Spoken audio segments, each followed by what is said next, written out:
great morning everyone. Tanghali na ngayon. Super init talaga, grabe. Katatapos ko lang maglaba, magtabas, magharas, kung sa Bisaya, maglagay ng bakod. Dalawang bakod ang nilagay ko. Alam mo yung hog wire. Tapos, nakapag-car wash pa ako, nakalaba. Yes, nakaloto ngayong araw na to. It's 03/06/2024. So, ngayon na tig-init, dapat guys, mga ka-apps ko, no? Lalo na pag nagkakaedad na tayo, no?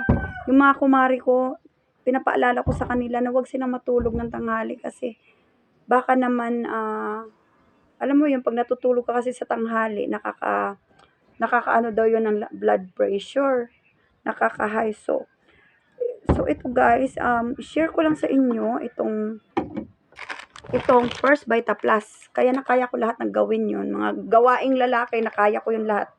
Dahil yun dito, utang na loob ko sa Vita Plus at saka sa may-ari nito si Ma'am Doye. At sa aking mga angel ng buhay ko, si Ap Bukado, Ronnie Bukado, si Aps Melinda Kagawad, at saka to si Ruba, at tulad ng aming mga ka-apply na humahataw ngayon sa pulo, no? So, sa isla ng Alibihaban, San Andres, Quezon, iniwan ko sila. So, ito guys, katulad nito, ganito kalaki, ilalagay ko dito guys, is 3 ganito, para sa anak ko to, ha? Kasi syempre, gusto ko yung anak ko maging healthy pa.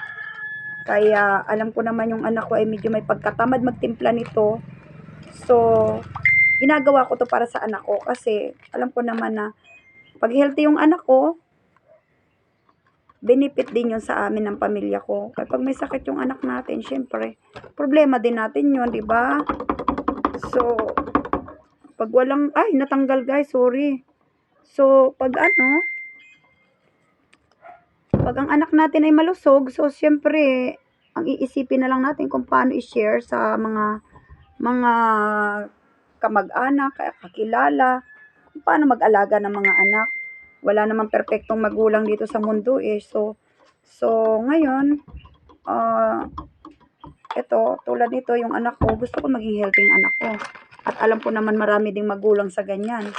Marami ding magulang na ganyan na gusto din nila yung anak nila na makita nilang healthy ang mga anak, di ba?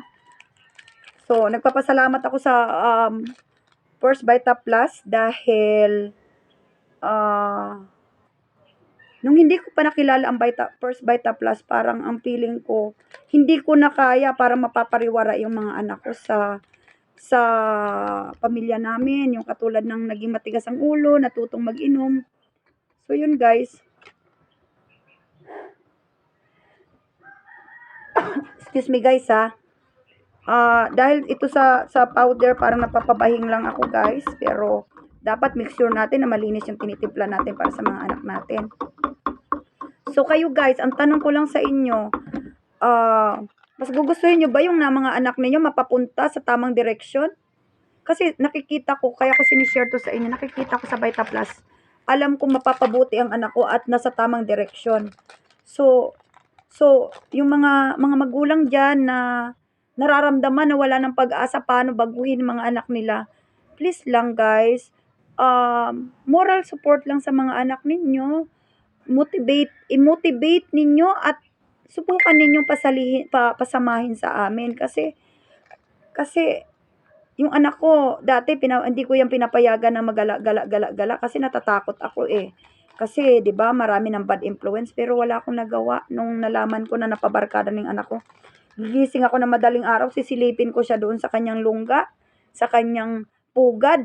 Yung pala wala doon ang anak ko. Ikaw daw guys, pag ikaw daw may sisiw ka, tapos pagising mo, sisilipin mo sa pugad, pagtingin mo wala na. Di po ba napakakabado ka? Hindi mo alam kung nasaan na, baka nasaksak na doon sa sayawan, kung saan na napainom, nakatulog, baka na-rape na ng mga bakla.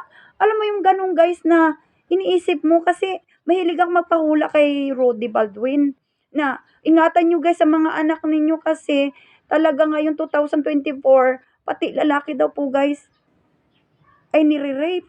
Sobrang takot na takot ako. Alam niyo po guys, nung ako'y nanganak ng 2 lalaki, sabi ko, thank God, yun talaga ang gusto kong anak, mga lalaki. Para pwede kong iwanan sa mga kapitbahay, kung ako'y naghahanap buhay.